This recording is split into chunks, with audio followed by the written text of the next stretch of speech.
Warning, अधूरा ज्ञान घातक हो सकता है, इसीलिए वीडियो को अंत तक देखिए। हेलो स्टूडेंट्स, तो आज हम यहाँ पे बात करने वाले हैं लेवल्स ऑफ मैनेजमेंट। हमारा टॉपिक होने वाला है पीएचडी का बड़ा ही इंपॉर्टेंट टॉपिक है, बहुत ही मजेदार टॉपिक है और यहाँ पे बहुत कुछ जानने को मिलेगा आप लोगों को। तो बने रहिए मेरे साथ और हम यहाँ पे शुरू करते हैं अपना टॉपिक। देखिए, इस टॉपिक को शुरू करने से पहले मैं आप लोगों को बता देना चाहता हूँ कि हम इस टॉपिक को यहाँ पे 2 पार्ट्स के अंदर करने वाले हैं। पहला पार्ट हमारे पास होगा कि भी जो मैनेजमेंट है या जो लेवल्स ऑफ मैनेजमेंट है उनको यहाँ पे क्लैरिफाई करेंगे और उसके बाद हम यहाँ पे जानेंगे what are the basic functions performed by these. इन सभी के द्वारा कौन कौन सी एक्टिविटीज, कौन कौन से काम जो है वो प्रॉपरली करे जाते हैं। तो चलिए सबसे पहले हम लोग यहाँ पे बात करते हैं कि हमारे पास जो लेवल्स ऑफ मैनेजमेंट है उसको कैसे क्लासिफाई किया जा सकता है अलग अलग पार्ट्स के अंदर। तो यहाँ पे सिंपली मैं आपका ध्यान लेना चाहूंगा व्यक्तित्व के ऊपर। व्यक्ति वो होते हैं जो संस्था में काम कर रहे होते हैं और यहाँ पे उनके कार्यों के आधार पर संस्था के अंदर व्यक्तियों को डिवाइड किया जाता है 2 पार्ट्स के अंदर। पहला पार्ट सुनिए यहाँ पे, वो होता है हमारे पास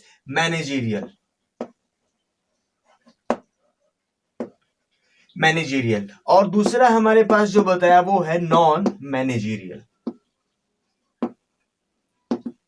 इस बात को मैं पहले बता चुका हूं कि उनके वर्क के बिहाफ पे हम यहाँ पे संस्था के अंदर काम करने वाले लोग बहुत सारे होते हैं, तो उनके द्वारा किए जाने वाले काम के बिहाफ पे हम उनको अलग अलग पार्ट्स में यानी कि 2 पार्ट्स में डिवाइड कर सकते हैं। ये हमारे पास पार्ट 1 और ये हमारे पास पार्ट 2।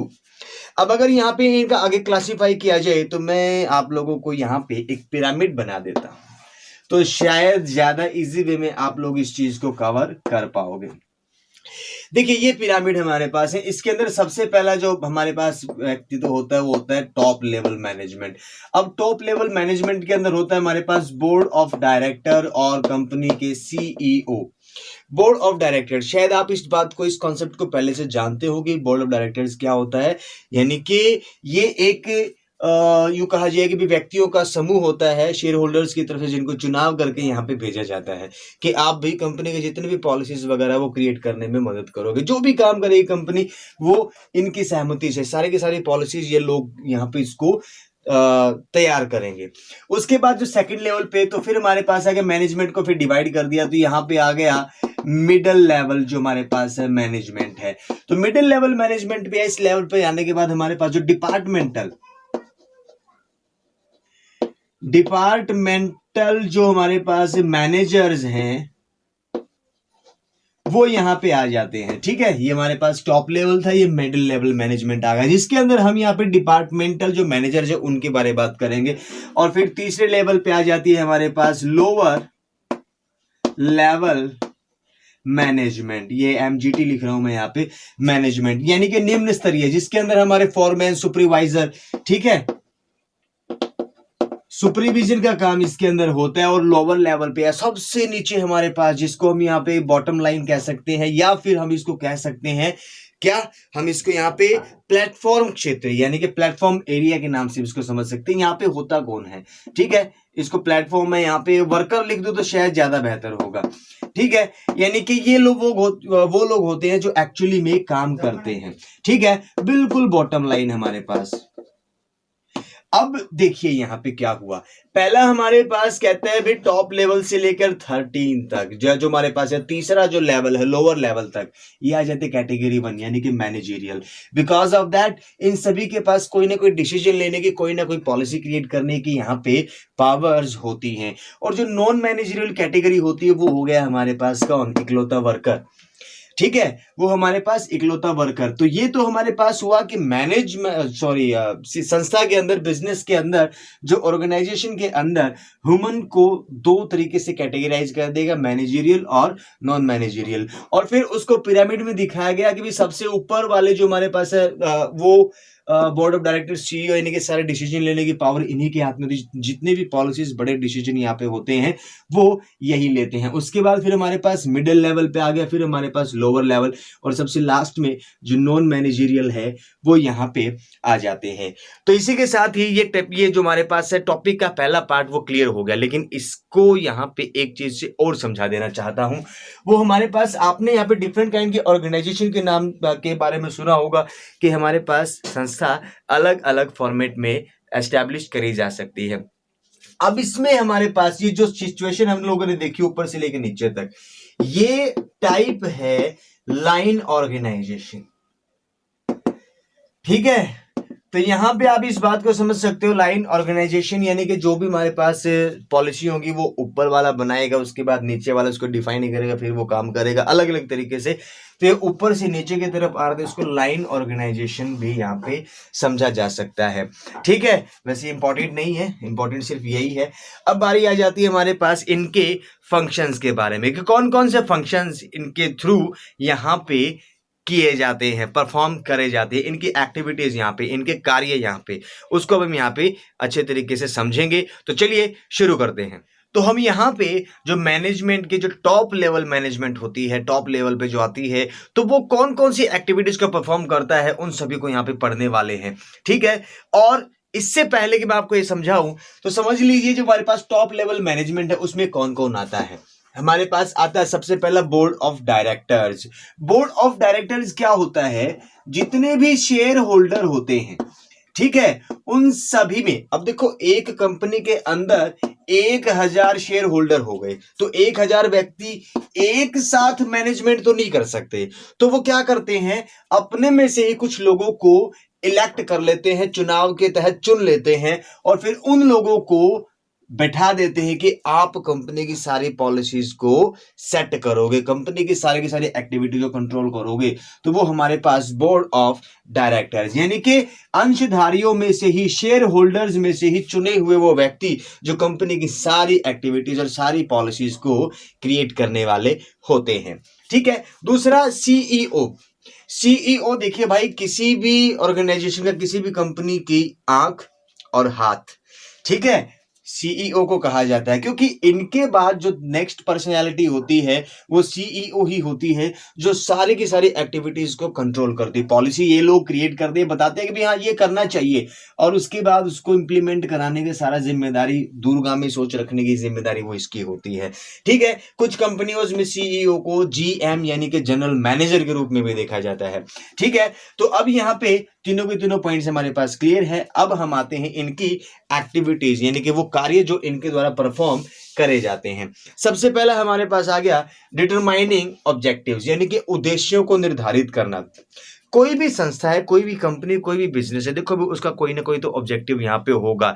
अब आप कहोगे सर जी हाँ होता है लाभ कमाना, देखो भाई लाभ कमाना तो एक नॉर्मल ऑब्जेक्टिव हो गया, तो क्या होगा, हर साल के कुछ गोल्स यहाँ पे सेट करने होते हैं कंपनीज को। अब कंपनीज क्या करती है, कुछ कंपनीज कहती है कि भाई हम अपनी सेल को या अपने प्रोडक्शन को अगले साल तक डबल कर दें, ये इन्होंने तय कर लिया, उद्देश्य बना लिया, अब उसको अचीव करना है, तो वो बाकी सारा काम इन पे और बाकी सारी एक्टिविटीज पे डिपेंड हो जाता है। तो सिंपली क्या है, एक ऑब्जेक्टिव बना दिया कि हमने अपनी सेल को डबल करना है, अपने जो प्रोडक्शन है उसको डबल करना है, वो उद्देश्य हम लोगों ने पूरा करना है with in 1 year, with in 2 year, जो भी वहां पे टाइम पीरियड एस्टेब्लिश करा जाता है उसके अकॉर्डिंग।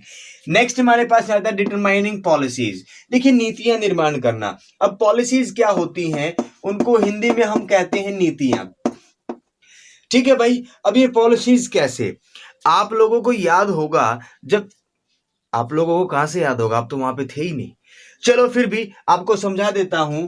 हमारे इंडिया के अंदर जो बैंक्स हैं, तो उनके अंदर पहले सारा का सारा काम मैनुअली हुआ करता था, हाथ से हुआ करता था। तो धीरे धीरे फिर सरकार ने भी, और कंपनी, जो बैंकिंग कंपनीज के जो सीईओज थे, जो बोर्ड ऑफ डायरेक्टर, उन्होंने तय किया कि मैनुअली हाथ से काम करने पर टाइम कंज्यूमिंग प्रोसेस और गलतियां होने के चांसेस बहुत ज्यादा हैं। तो उन्होंने तय करा कि अब हम कंप्यूटराइज फॉर्मेट को यहाँ पे लेके आएंगे। तो वो नीति ही तो बदली उन्होंने, वो नीतियां ही तो लेके आए। तो ठीक वैसे ही कि अब हम यहाँ पे ह्यूमन रिसोर्सेज का कम से कम इस्तेमाल करके नई टेक्नोलॉजी से प्रोडक्शन करेंगे, क्या करेंगे क्या नहीं करेंगे, वो सारी की सारी पॉलिसीज यहाँ पे बना ली जाती हैं। और दूसरी बात, ये पॉलिसीज सेल परचेज के बारे भी हो सकती हैं।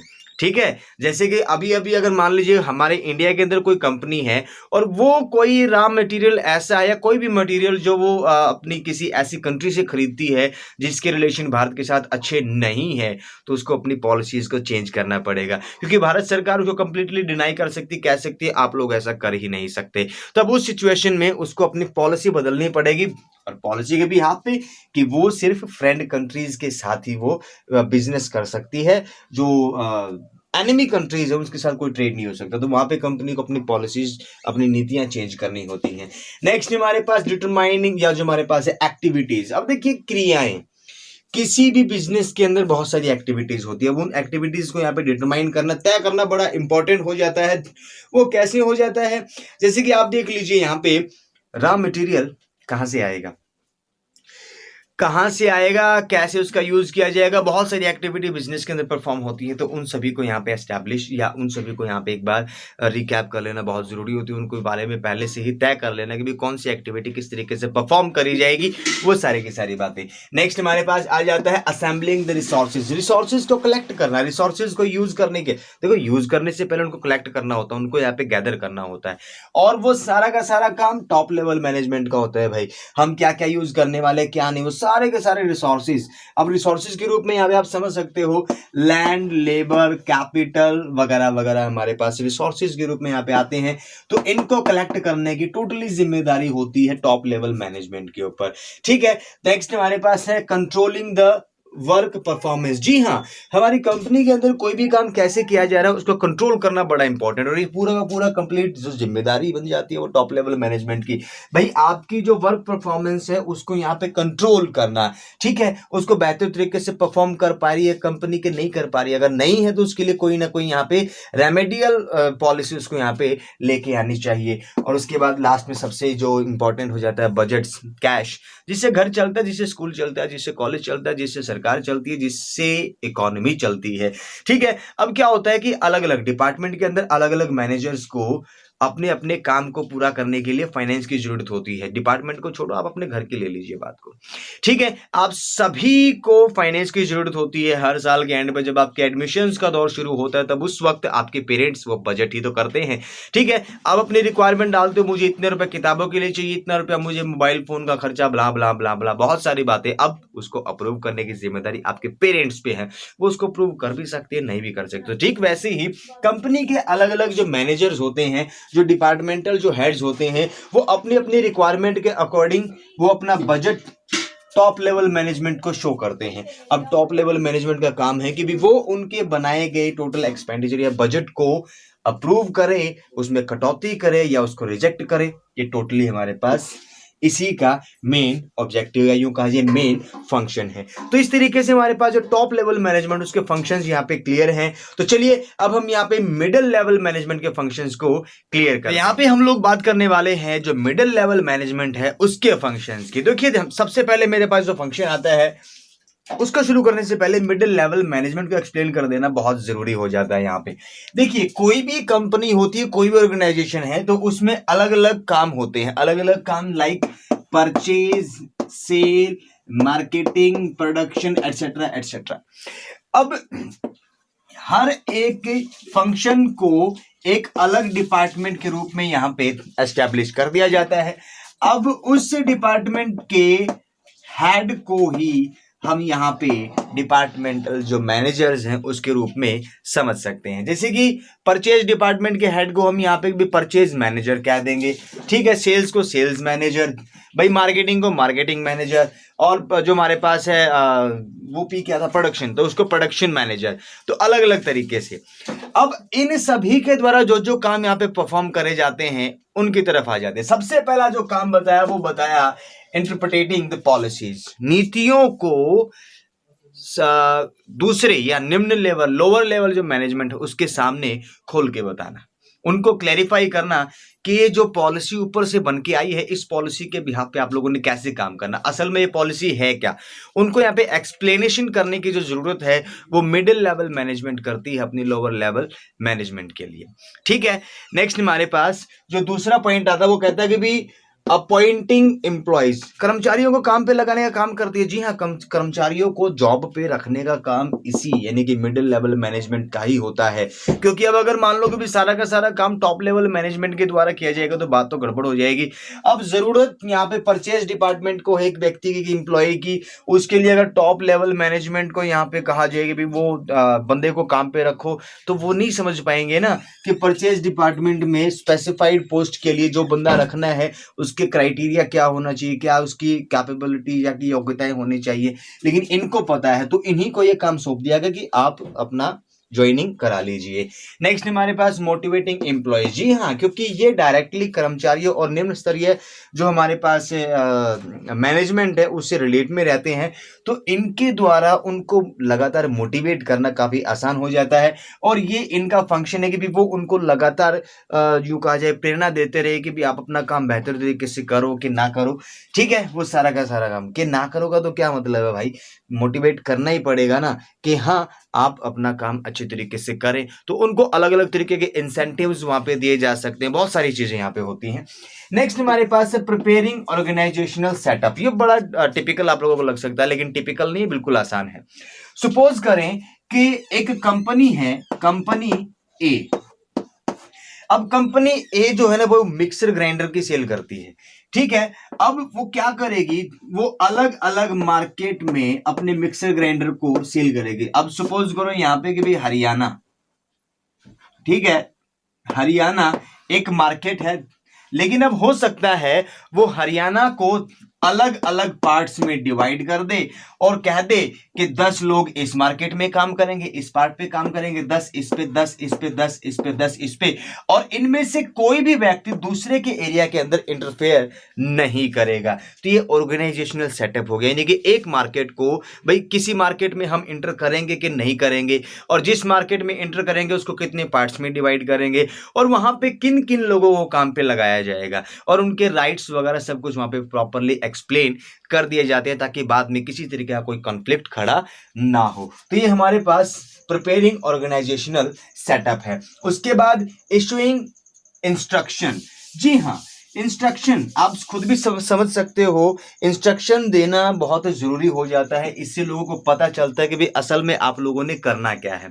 ठीक है, यहाँ पे वो इंस्ट्रक्शन देने का पूरा काम जो वो मिडिल लेवल मैनेजमेंट का होता है, आपने क्या करना है, क्या नहीं करना, कैसे करना है, क्यों करना है, वो सारे के सारे डिटेल जो है मिडिल लेवल मैनेजमेंट को बाकी सभी को देनी होती है। नेक्स्ट हमारे पास कलेक्ट एंड सबमिटिंग, जो हमारे पास इंफॉर्मेशन है। जी हाँ, डाटा को कलेक्ट करना है, लोअर लेवल मैनेजर से, एम्प्लॉय से जो भी डाटा वहां पे मिल रहा है उसको कलेक्ट करना है और उसको टॉप लेवल मैनेजमेंट को सबमिट करना है, ताकि टॉप लेवल मैनेजमेंट को अगली पॉलिसीज क्रिएट करने में परेशानी महसूस ना हो और वो उस डाटा के बिहाफ पे अच्छे तरीके से नेक्स्ट पॉलिसी को क्रिएट कर सके। अब नेक्स्ट हमारे पास आता है, उसमें कहा क्रिएटिंग कोऑपरेशन, समन्वय, सहयोग की भावना को यहाँ पे जागृत करना। ये हमारे मिडिल लेवल मैनेजमेंट का एक बहुत इंटीग्रेटेड पार्ट है और इसको ये बखूबी करना होता है, क्योंकि सपोज करें डिपार्टमेंट ए और डिपार्टमेंट बी की अगर आपस में नहीं बनेगी तो वहां पे दिक्कतें हो जाएंगी। कैसे? सेल्स डिपार्टमेंट करना चाहता है सेल्स बहुत ज्यादा, ताकि टॉप लेवल मैनेजमेंट में उसकी इमेज थोड़ी सी बेहतर हो। लेकिन अगर प्रोडक्शन डिपार्टमेंट प्रोडक्शन नहीं करेगा तो सेल कहां से होगी भाई, नहीं हो पाएगी। तो इसीलिए ये आपस में जो कोऑर्डिनेशन है मिडिल लेवल मैनेजमेंट को बना के रखना होता है, ताकि परचेज डिपार्टमेंट को ये असल में पता चले कि प्रोडक्शन डिपार्टमेंट को क्या चाहिए और सेल्स डिपार्टमेंट कितना सेल करना चाहता है, वो प्रोडक्शन डिपार्टमेंट को पता हो वो क्या सेल करना चाहता है, लोगों की रिक्वायरमेंट क्या है, तो वो उसके अकॉर्डिंग काम कर सके। और अगर यहाँ पे आपस में कम्युनिकेशन गैप होगा तो संस्था का तो बंटाधार होना तय है, कोई नहीं बचा सकता। नेक्स्ट हमारे पास फिर बात आती है सबमिटिंग सजेशंस देना। जी हाँ, अब टॉप लेवल मैनेजमेंट ने एक डिसीजन ले दिया, पॉलिसी बना दी, बात खत्म, ठीक है। लेकिन अब उसके बारे में सजेशन कौन देगा, ये पॉलिसी सही है गलत है, कितना इंपैक्ट इस पॉलिसी का होने वाला है, ये जो डिसीजन ऊपर से लिया गया है उस डिसीजन का इंपैक्ट क्या होने वाला, उसके रिजल्ट्स क्या मिलेंगे, उसके आउटकम्स क्या होंगे, उसके कोई मेरिट्स और डिमेरिट्स वगैरह, वो सारी की सारी बातें उसके बारे में जो भी सजेशंस हैं वो मिडिल लेवल मैनेजमेंट को देने होते हैं टॉप लेवल मैनेजमेंट को। अब ऐसा कैसे? सपोज करें कि टॉप लेवल मैनेजमेंट ने डिसीजन ले दिया उधार नहीं बेचोगे। अब बेचारा सेल्स डिपार्टमेंट यहाँ पे कंफ्यूजन में आ जाएगा, यार उधार बेचेंगे नहीं तो बिकेगा कैसे, क्योंकि ऐसी कम्युनिटी हो सकती है ना जो ज्यादातर उधार में बिकती है और बाद में उनका पैसा कलेक्ट हो पाता है। तो यहाँ पे सेल्स डिपार्टमेंट एक सजेशन दे सकता है टॉप मैनेजमेंट को कि सर ऐसा कर सकते हैं कि ज्यादा उधार में नहीं बेचेंगे, ठीक है, या उधार की एक टाइम लिमिट तय कर देंगे कि भी पेमेंट आपको विद इन 30 डेज यहाँ पे करनी होगी, या विद इन 20 डेज, या विद इन 1 डे। ये इस तरीके से वो सजेशंस वहां पे दिया जा सकता है। ये बात यहाँ पे अपनी ध्यान में रखना। तो इस तरीके से हमारे पास मिडिल लेवल मैनेजमेंट के सारे फंक्शन जो जो एक्टिविटीज वो परफॉर्म करता है, ये उनके बारे में ब्रीफ डिस्कशन था। अब चलिए नेक्स्ट हमारे पास शुरू करते हैं जो लोअर लेवल मैनेजमेंट है उसके कौन कौन से फंक्शन है वो। तो हम लोअर मैनेजमेंट के जो फंक्शंस है उनके बारे में बात करेंगे। तो चलिए लोअर मैनेजमेंट में एक्चुअली में होता क्या है, जिसका पहले भी मैं आपको बता चुका हूं, जो फॉरमैनशिप और जो सुपरविजन होता है वो लोअर लेवल मैनेजमेंट में आ जाता है। अब इनके काम क्या होते हैं, इनके फंक्शंस क्या होते हैं, एक बार उस पर फोकस कर लेते हैं। तो सबसे पहले तो बात इसने यहाँ पे जो बात बताई, सबमिटिंग वर्कर्स ग्रीवेंस। जी हाँ, तो यहाँ पे अगर मान लो किसी वर्कर को, किसी कर्मचारी को कोई प्रॉब्लम है, तो उसकी प्रॉब्लम को ऊपर लेवल तक कौन लेके जाएगा, यही बंदा या इन्हीं के हाथ में होता है कि भी वो अपने उस अधीनस्थ या अपने जो सबॉर्डिनेट है, तो उसकी ग्रीवेंस को, उसकी प्रॉब्लम को टॉप लेवल मैनेजमेंट या मिडिल लेवल को आगे फॉरवर्ड करे, मिडिल लेवल उसको टॉप लेवल तक लेके जाएगा, ठीक है। तो ये बात हमारे पास है, ये इसका मेन फंडा है कि भी जो भी ग्रीवेंस है, जो भी कर्मचारियों को आने वाली प्रॉब्लम्स है, तो उनकी जो जानकारी है वो टॉप लेवल मैनेजमेंट तक पहुंचाने में मदद करता है। उसके बाद इंश्योरिंग सेफ्टी ऑफ वर्कर्स। जी हाँ, काम करने वाले जो वर्कर्स होते हैं वो किसी भी संस्था के लिए है ना, एक किस्म से सोने की चिड़िया के बराबर होते हैं। वो मुर्गी होते हैं जो हर रोज एक सोने का अंडा देती है, तो अब उनकी सेफ्टी बड़ी इंपॉर्टेंट होती है। और यहां पर वो सुपरवाइजर और जो हमारे पास फॉरमैन्स हैं वो इस चीज को कंप्लीटली इंश्योर करते हैं कि वर्कर्स की सेफ्टी का पूरा ध्यान रखा गया है कि नहीं रखा गया। अगर कोई ऐसी मशीन है जो हार्म कर सकती है किसी भी ह्यूमन बीइंग को, तब उस सिचुएशन में उस मशीन को प्रॉपर तरीके से ऐसे एनवायरनमेंट में रखना या ऐसे उसकी बाड़ वगैरह कर देना ताकि कोई भी व्यक्ति अनायास ही या धोखे से उस मशीन के नजदीक ना जा सके। नेक्स्ट हमारे पास इंश्योरिंग प्रॉपर वर्किंग एनवायरनमेंट। जी हाँ, इंसान को जिंदा रहने के लिए क्या चाहिए, हवा, पानी, धूप वगैरह वगैरह। अब अगर मान लो किसी बिजनेस ऑर्गेनाइजेशन में प्रोडक्शन एरिया के अंदर ऐसी फैसिलिटीज की यूं कहा जाए कमी हो, तो क्या वहां पे काम करना पॉसिबल हो पाएगा। सपोज करें कि आप कहीं पे भी काम कर रहे हो और वहां पे आपको खुली अच्छी हवा ना मिल पाए, आप सांस लेने में तकलीफ महसूस करो, तब उस सिचुएशन में आप लोग क्या करोगे, संस्था को छोड़ दोगे, ऑर्गेनाइजेशन को छोड़ दोगे, वहां पे काम ही नहीं करोगे, कोई दूसरी ढूंढोगे, और अगर नहीं मिल रही है तो फिर भी आप वहां पे बार बार अपनी शिकायतें जरूर टॉप लेवल मैनेजमेंट तक पहुंचाने की कोशिश करोगे। तो ये जो काम है, जो एम्प्लॉयज हैं उनकी जो हमारे पास हेल्थ बेनिफिट और दूसरा उनको जो वर्किंग एनवायरनमेंट है वो बेस्ट से बेस्ट मिल सके, तो ये काम भी हमारे पास जो लोअर लेवल मैनेजमेंट है उसके अंतर्गत आ जाता है। नेक्स्ट हमारे पास है हेल्पिंग मिडिल लेवल मैनेजमेंट। अब देखिए, मिडिल लेवल मैनेजमेंट को एम्प्लॉयज को अपॉइंट करना होता है, कर्मचारियों को काम पे लगाना होता है, ठीक है। कुछ कर्मचारियों को उसने प्रमोशन देनी होती है, कुछ कर्मचारियों को उसने डिमोशन देनी होती है। इन सब की डिटेल कौन देता है, ये सुपरवाइजर ही तो कहता है ना, फला फला बंदा अच्छा है, फला फला बंदा बहुत बेकार है, उसको संस्था से निकालना है, उसको इंप्रूव करके या उसको प्रमोट करके आगे भेजा जा सकता है, ठीक है। या किसी प्रॉपर जगह पे कोई बंदा जो काम करेगा उसकी एजुकेशनल और जो स्किल्स है वो कैसी होनी चाहिए, ये सारी की सारी इंफॉर्मेशन जो हमारे पास लोअर लेवल मैनेजमेंट है वो मिडिल लेवल मैनेजमेंट को बताता है, जिससे मिडिल लेवल मैनेजमेंट को कंपनी को कर्मचारियों को हायर करने में दिक्कतें नहीं आती और बहुत सारे फंक्शंस उसके काफी आसान हो जाते हैं। नेक्स्ट हमारे पास है, वो कहता है कि भी क्रिएटिंग बेटर ह्यूमन रिलेशन। जी हाँ, अब एक कहावत है, दो बर्तन होंगे तो आवाज पक्का होगी। तो ठीक वैसे ही जब एक कंपनी के अंदर अलग अलग व्यक्तित्व काम कर रहे होते हैं तो उनमें कभी ना कभी झगड़ा यहाँ पे होने की पॉसिबिलिटीज बहुत ज़्यादा हो जाती हैं, लेकिन अगर बेटर ह्यूमन रिलेशंस को एस्टैब्लिश किया जाए तो उस झगड़े को कभी नहीं होने दिया जाएगा, ठीक है। और ये काम किसका होता है, ये काम होता है लोअर लेवल मैनेजमेंट का, क्योंकि वो कर्मचारियों से बिल्कुल डायरेक्टली इन्वॉल्व होता है, उसको पता है कि भी किस कर्मचारी का नेचर कैसा है, तो वो उसी के बिहाफ पे या उसी के अकॉर्डिंग बिहेवियर को चेंज करते रहते हैं और किसी भी आने वाले भविष्य में होने वाले किसी भी टकराव को यहाँ पे वो रोक सकते हैं। और ये उन्हीं का काम होता है, बहुत बेहतर तरीके से करते भी कुछ संस्थाओं में, लेकिन कुछ संस्थाओं में ऐसा या इसकी बहुत तगड़ी कमी देखने को मिलती है, जिसका खामियाजा हमको लॉकडाउन, हड़ताल, तालाबंदी के रूप में देखने को मिलती है। और उसके बाद फिर बारी आती है जो लास्ट टॉपिक हमारे पास से, वो है इनवाइटिंग सजेशंस। जी हाँ, कर्मचारियों से सजेशन मांगे जाते हैं। कौन से कर्मचारियों से? जो इन सुपरवाइजर और फॉरमैन्स के नीचे काम कर रहे होते हैं, इनसे सजेशंस मांगे जाते हैं। भाई आप बताइए कि भाई हम आपके लिए और बेहतर क्या कर सकते हैं, भाई फला चीज़ के बारे में आपकी क्या थिंकिंग, आप क्या सोचते हो, इन सारी की सारी बातों के बारे में यहाँ पे उनसे सजेशंस मांगे जाते हैं। और अच्छे सजेशंस को छांट के फिर टॉप लेवल मैनेजमेंट तक पहुँचाने का काम भी इन्हीं का होता है। तो इस तरीके से हम लोगों ने यहाँ पे जो कंप्लीट रीडअप किया है, इसका कंप्लीट जो यहाँ पे डिस्कशन किया इस चीज़ के बारे में, इससे हमको यहाँ पे क्लियरली डिफाइन या समझ में आ गया कि जो मैनेजमेंट है उसके लेवल यहाँ पे कितने प्रकार से होते हैं और हर एक लेवल पे कौन कौन सी एक्टिविटीज या कौन कौन से फंक्शंस परफॉर्म करे जाते हैं। तो इसी के साथ यहाँ तक ये वीडियो एंड होता है। Thank you.